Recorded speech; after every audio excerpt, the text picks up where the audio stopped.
김성수의 오늘, 이제는 정가 산책으로 함께합니다. 정치권 동향 생생하게 풀어드릴 분은요. 네, 오늘도 한겨레신문 하어영 기자 전화로 연결되어 있습니다. 안녕하세요. 예, 안녕하세요. 예, 하 기자님 요즘 바쁘신데 이렇게 예. 정가 산책 꼭꼭 챙겨주셔서 너무나 고맙습니다. 아유, 제가 영광이죠. 아유, 아닙니다. 자, 일단은 새누리당 얘기부터 할 수밖에 없는 것 같은데. 예, 예. 아니, 도대체 왜 유승민 의원의 생사 여부는 계속적으로 밝히질 않는 걸까요? 일단 좀 그만큼 이번 총선의 변수라고 봐야겠죠. 그리고 그 유승민 의원에 대한 어떤 선택을 하느냐에 따라서 예. 그 수도권 민심이 중요하기 때문에 예. 아마 친박이나 친박이나 비박 예. 가리지 않고 예. 유승민 의원에 대한 어떤 뜻은 개별적으로 전하고 있는 걸로 알려져 있어요. 그렇게 알려져 있어요. 그래서 정무적 판단하기에 좀 어려운 것으로 그렇게 좀 알려져 있습니다. 그러니까 지금 여기서 필요한 정치적 결정 혹은 정무적 판단 이게 뭘까요? 결과적으로? 사실 이런 것 같아요. 그 유승민 의원을 일단은 배제를 하고 싶죠. 예.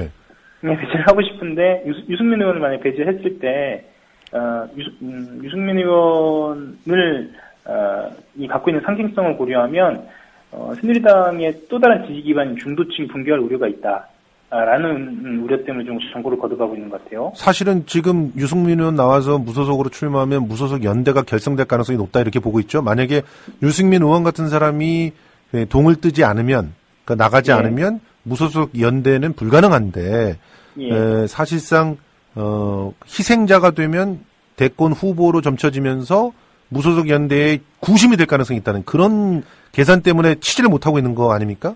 일단 그 용산의 진영 의원도 그렇고 마포의 강승구 의원도 그렇고 실제로 무소속으로 나와도 이렇게 가능성이 좀 있는 분들이거든요. 그렇죠. 그리고 실제로 진영 의원 같은 경우에는 합리적인 보수로 또한 좋은 이미지를 얻고 있고요. 그렇게 본다면 지금 현재 그 사실상 공천에서 배제된 친이계라든가 비박계가 연대를 하는 가능성도 있고 그 구심이 말씀하신 대로 유승민 의원이 될 가능성이 있죠. 예. 그러니까 결과적으로 지금 작전은 얼른 네가 자진 사퇴해 이러면서 압력 넣는 거 아닙니까?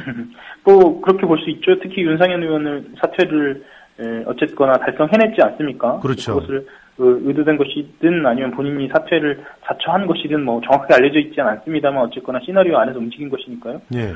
그런 상황에서 유승민 의원한테는 당연히 압박이 되겠죠. 예. 그리고 유승민 의원이 이번에 본인이 자진해서 사퇴하는 모양새를 보여주면 어쨌거나 흔히 얘기해서 손 안 대고 코 푸는 격이 되니까요. 그렇죠. 예. 그러면 결과적으로 새누리당을 죽이고 살리는 건 유승민한테 달려있네요, 지금. 이번에 유승민 의원이 자진 사퇴를 하지 않고 끝까지 목리를 부리다가 그 공천위가 공천위의 칼에 피를 묻히게 하면은 새누리가 수도권에서 어려울 수가 있고 그렇지 않고 유승민이 자진 사퇴를 하게 되면 새누리의 낙승이 기대되는 그런 상황이라고 본다면 글쎄요. 그런데 이제 좀 이 점은 좀 다른 것 같아요. 예를 들면 이미 그 친이계나 이제 비박계가 중심으로 해서 수도권 의원들을 많이 쳐낸 상황이어서 수도권에서만큼은 새누리당이 일려 다야 구도가 아니라 그냥 혼전 양상으로 봐야 할 것 같거든요. 그렇게 되는 거군요. 예. 그래서 이미 상황은 좀 새누리당 입장으로서는 그런 상황으로 일려 다야 구도가 아닌 그러니까 일종의 상황을 좀 복잡하게 만든 경향이 좀 있죠.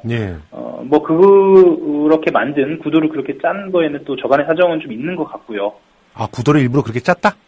그런 시선이 있죠. 예를 들면 지금 현재의 박근혜 대통령, 그러니까 청와대에서 의도한 그 선거 구도로 만들기 위해서는 어쨌거나 친이계나 아니면 비박계들을 일정 정도 쳐내야 하는데 그 핵심들이 이제 수도권에 분포해 있다 보니까 어쩔 수 없는 측면이 있고 그리고 만약에 그 구도로 가게 된다면 손해볼 거 없다고 판단한 거죠. 새누리당 지지율이 10%인 상황이고 어쨌거나 어떤 후보를 내도 30에서 40% 득표를 한다라고 봤을 때는 더불어민주당하고 국민의당이 갈라져 있는 상황 거기에서 상대편이 무소속으로 나왔을 때는 승산이 있다 이렇게 본 것이겠죠. 하지만은 이게 100%의 승산은 아니고요.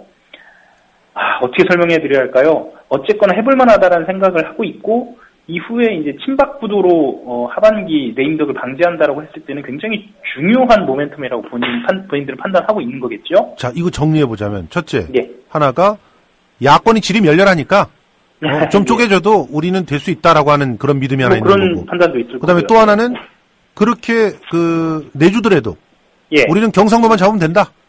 예. 그래도 우리는 다수당이다. 예, 예. 이런 오만으로 국정을 운영했던 대통령이 있나요?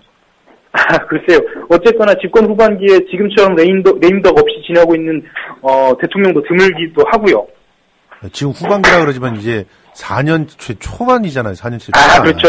후반기라고 하기보다는 중반기죠, 중반기. 다른 대통령이라면 그렇죠. 이제 이럴 때쯤 자기 중간 점검들 해보면서 뭐가 좀 모자랐고 어떤 성과가 있었을까 이렇게 따질 텐데 성과라고 하는 게 하나도 없으니까.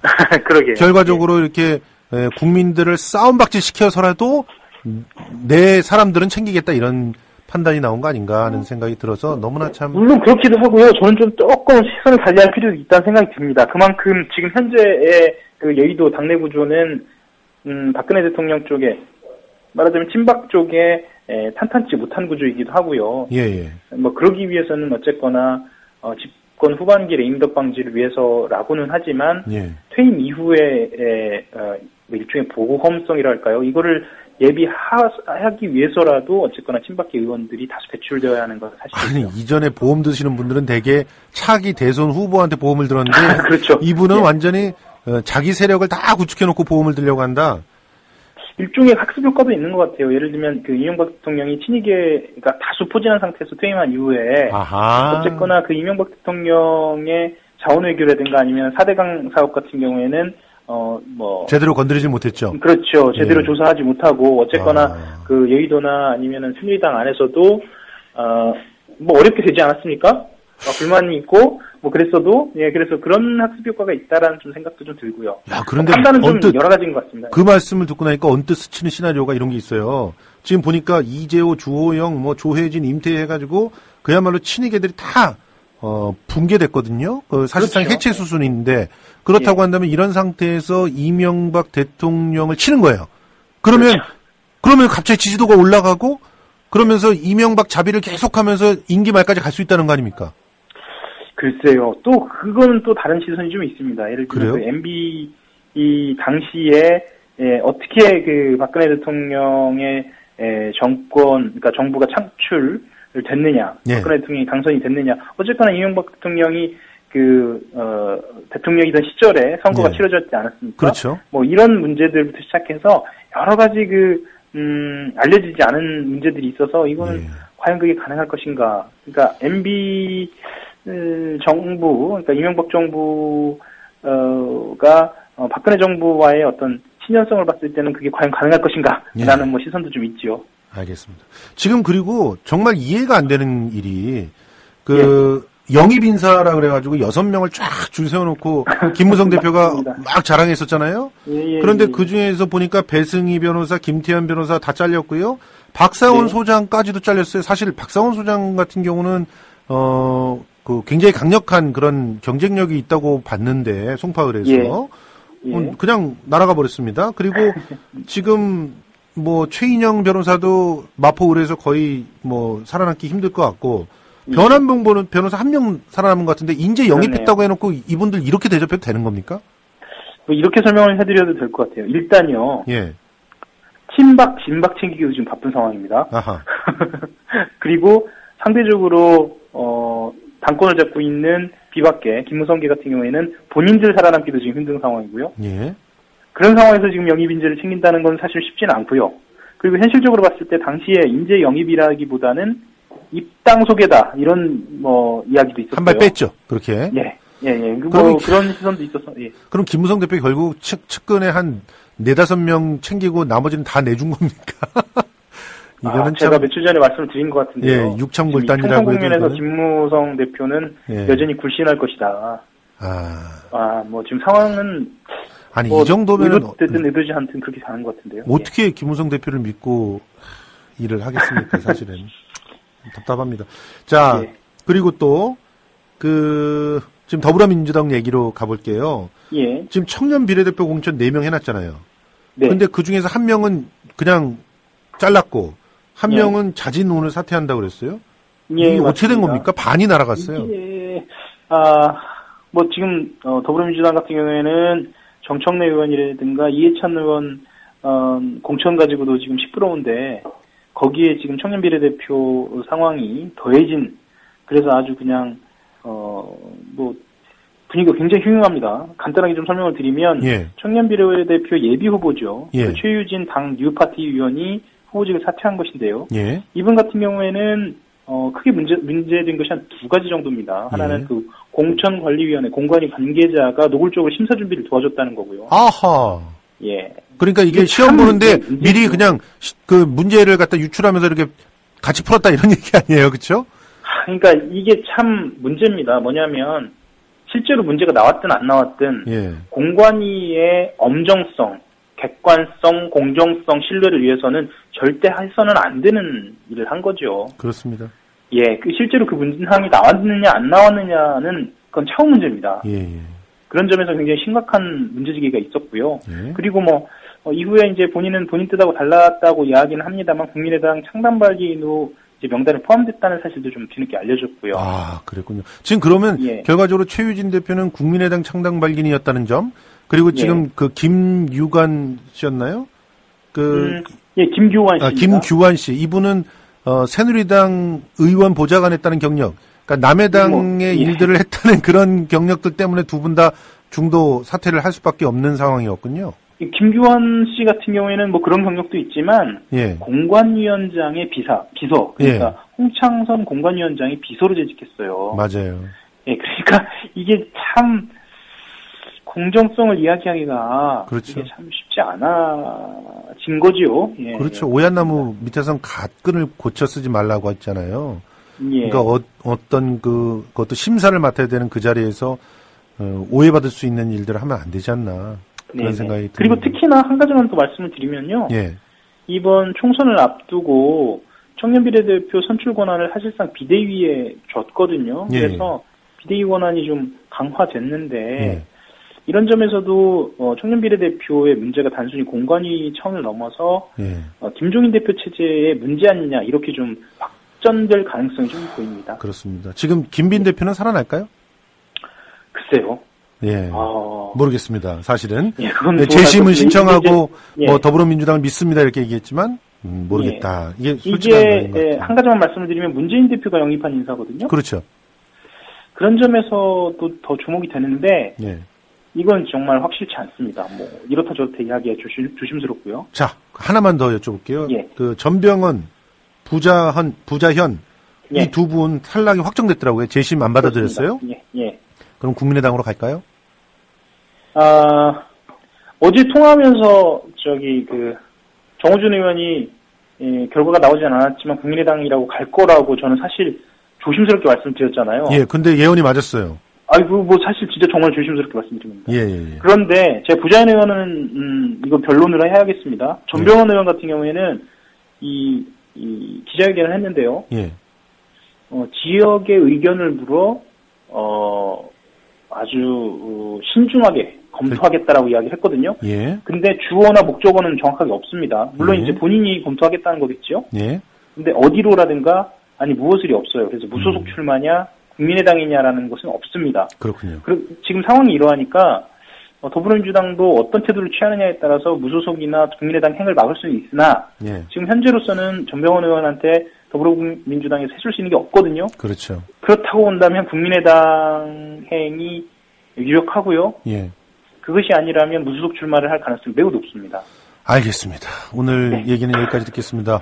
너무나도 자세하게 쉽게 잘 풀어주셔서 고맙습니다. 감사합니다. 하의영 기자였습니다. 제주 문옥양 노지 한라봉 판매합니다. 여수 돌산 갓김치 팔아요. 안동 산골에 맛있는 사과를 소개합니다. 거금도에서 직접 키운 전복을 직거래로 가져가십시오. 속리산 문장대 아래 청정지역에서 재배한 콩으로 만든 청국장 맛보세요. 거창 민들레 사과 어떠세요? 광천 특산품 광천김 끝내줍니다. 정직하고도 유익한 특산품 멀리서 찾지 마세요. 지금 국민TV 홈페이지 홍보마당 사업 홍보 게시판에 펼쳐 있습니다. 타실 분, 사실 분, 함께 어우러진 행복한 상생의 장. 여러분을 초대합니다. 국민.tv 홍보마당 사업 홍보 게시판 지금 들러주세요.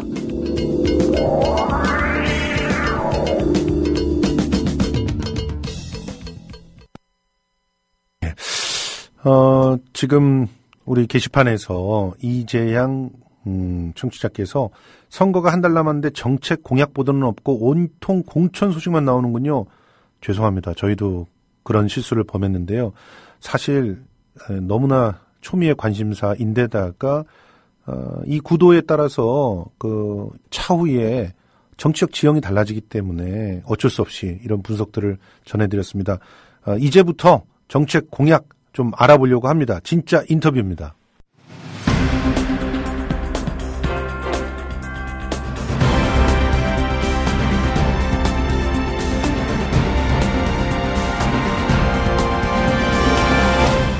김성수의 오늘, 이제는 진짜 인터뷰입니다. 여보세요? 예, 여보세요? 예, 정의당 김영탁 후보하고 연결되어 있습니다. 예, 반갑습니다. 예. 안녕하세요. 이번 네 번째 도전이라고 들었는데, 의왕 과천에 출마를 하신 거죠? 예, 맞습니다. 예, 예. 그전에는 송호창 의원하고 일종의 연대를 하셨던 건가요?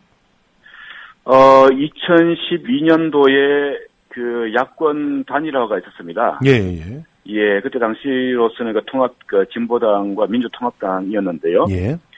실제로 사실 그렇게 야권 단일화에서 여론조사를 통한 야권 단일화는 이 소수 정당한테는 상당히 이제 불리한데도 불구하고, 예. 예, 그 불리한 여건을 감수하고 단일화에 합의를 하고 여론조사를 해서 제가 졌지요. 예. 지고 난 이후에 제가 송호창 후보가 당선될 수 있도록 선거운동을 열심히 도왔고요. 예. 골목골목 다니면서 선거운동을 했더랬었습니다. 예. 예. 근데 좀 아쉽게도 그때 당시 그래서 정책 합의도 하고, 예. 대선에서도 연대를 하자라고 하는 합의서를 썼는데, 예. 실제로 그 이후의 과정에서 지역에서의 정책 연대가 제대로 실행되지는 못해서 상당히 좀 아쉬움이 남는 그런 단일화였다고 생각합니다. 예, 그렇군요. 지금 네 번째 도전인데, 다시 또 이렇게 출마하게 된 그런 가장 핵심적인 이유는 뭘까요? 기본적으로는 한국 사회에서 좀 진보 정당이 좀 제자리를 잡고 또 이제 진보 정당이 이제 국정 운영에 실질적인 주체가 되는 세상을 좀 앞당기기 위해서 나온 것이고요. 예. 제가 민주노총 임원 출신입니다. 예, 예. 그때 당시에 2004년도에 노동자의 정치 세력화를 위해서 민주노총의 간부들이 지역에 좀 적극적으로 출마하자. 라고 했었고, 제가 좀 그때 당시 정치위원장이었었는데, 예. 솔선수범해서 제가 나서겠다고 해서 지역으로 출마를 했죠. 예. 근데 수도권이다 보니까 진보 정당 이름으로 지역에서 당선되기가 상당히 쉽지가 않네요. 예. 지금 그래도 이쪽 과천 쪽에서는 진보 정당의 활동가들이 나름대로 지역의 인지도도 알리고 또 활동들을 열심히 하고 있는 걸로 알고 있는데요. 예, 맞습니다. 예. 그래서 지난 지방선거에서 시장 후보 나왔다가 단일화해서 탈락했지만, 예. 시의회 의장을 정의당 황순식 의장이 하기도 했었고, 예.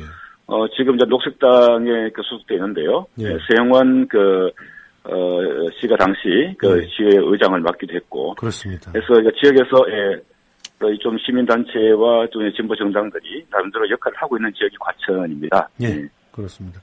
지금 여기 좀 상황들 보니까 새누리당은 아직까지 경선을 해야 되는 상황이고, 더민주에서는 신창현 후보가 공천이 되어 있고요. 국민의당도 지금 공천이 확정이 돼 있죠. 예, 그렇습니다. 예. 어떤 후보죠? 국민의당에서? 새누리당은 지난주 금토 전화 면접 방식으로 여론조사를 했는데 그 결과가 발표가 안 되고 있어서 상당히 좀 궁금하고요. 예. 그래서 민주당은 일요일과 토요일 LS 방식으로 여론조사를 해서 결정이 났고 오늘 오늘인가요? 공식적으로 내일인가 공식적으로 발표가 될 거였고요. 예. 국민의당은 민주당의 예비 후보로 등록을 했다가 송호창 그 현역 위원 다음으로 2차에 컷오프 된 분이 계신데 김도원. 김도원. 예, 그분이 도의원이었죠, 원래. 국민의당으로 당수 추천을 받으셨더라고요. 그렇군요. 지역에도 주민들도 사실 잘 모르고 있습니다. 예. 자, 이제부터 우리 정의당 김영탁 후보의 경쟁력을 알아볼 시간인데요. 그렇습니까? 이 공약의 핵심이 뭡니까? 국회의원 선거에 나오면 대부분 다 그러니까 지역을 개발하는 공약을 내걸지 않습니까? 그렇죠.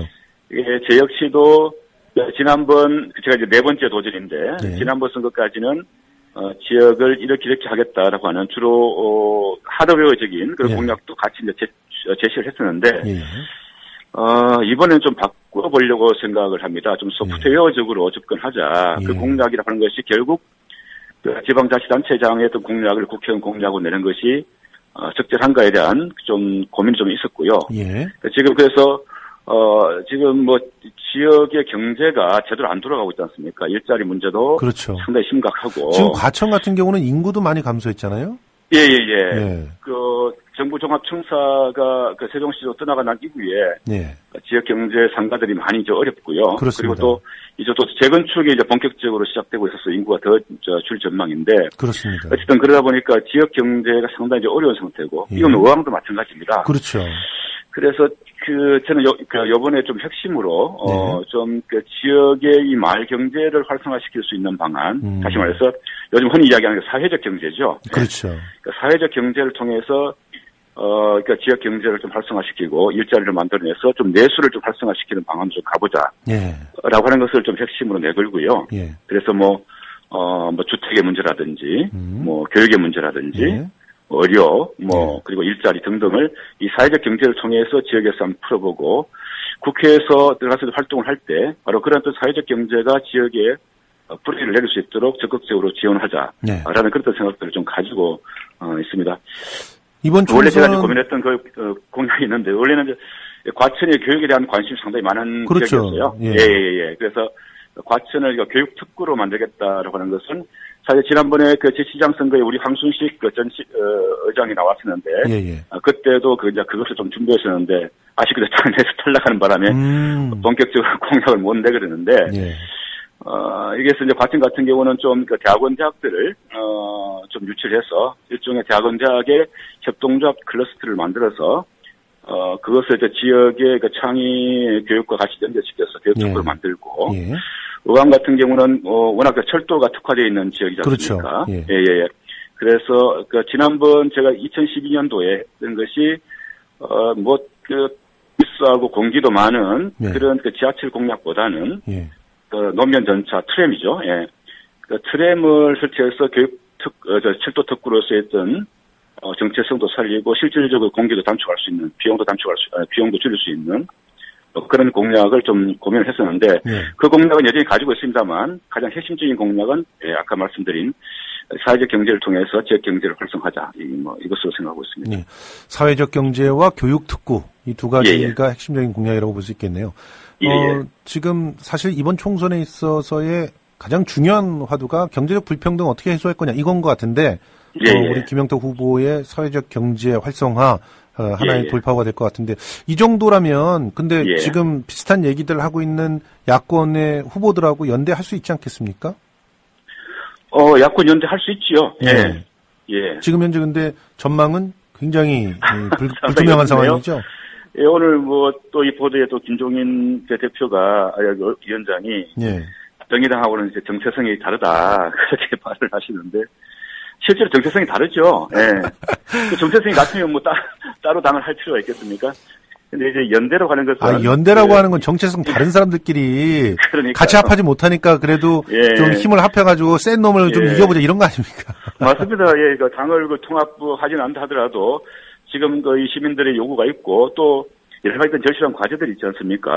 그것을 통해서 이제 우리가 연대를 하자는 것인데 그게 정체성이 다르다 그렇게 선언적으로 이야기를 해버리시면 상당히 곤란하죠. 그래서 저희 정의당에서는 그래서 이번 총선에서 연대가 단지 야권의 후보를 당선시키기 위한 그것에 그치지 않고 실제로 민생을 위한 연대를 하자. 그렇죠. 나아가서 이번 대선에서 승리를 할 수 있는 정권 교체를 위한 연대를 하자라고 하는 것을 제시를 한 것인데 갑자기 정체성 문제를 들고 나와버리면 이건 아무것도 하지 말자는 이야기가 되어버리는 것이죠. 어쨌든 이렇게 그 여권과 싸워서 뭔가 좀 집중돼야 될 구심점이 있다라고 한다면 언제든지 그런 논의들은 할 수 있다는 정도만 원칙으로 갖고 계신 거군요.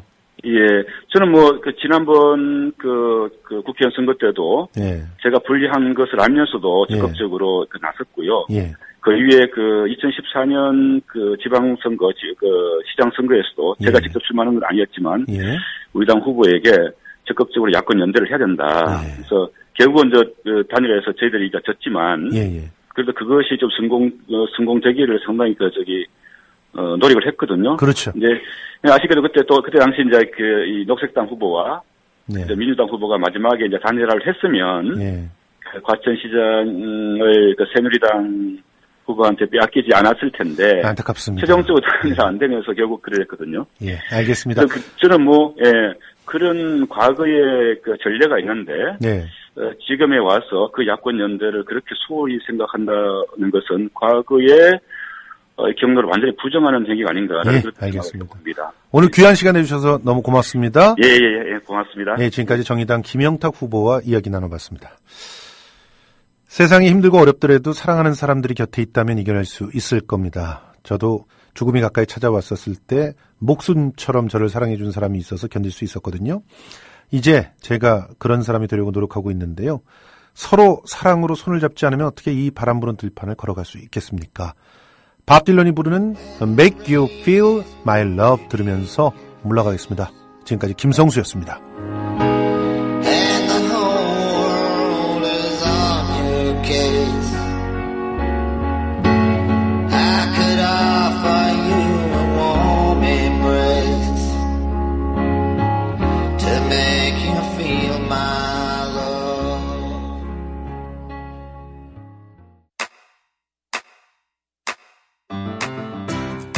국민 라디오 지지하는 4가지 방법 아시나요? 다운로드하기, 별점 주기, 댓글 달기, 구독하기. 국민 라디오를 보다 많은 이들에게 전할 수 있는 가장 손쉬운 방법. 다운로드하기, 별점 주기, 댓글 달기, 구독하기. 잊지 마세요. 다운로드하기, 별점 주기, 댓글 달기, 구독하기.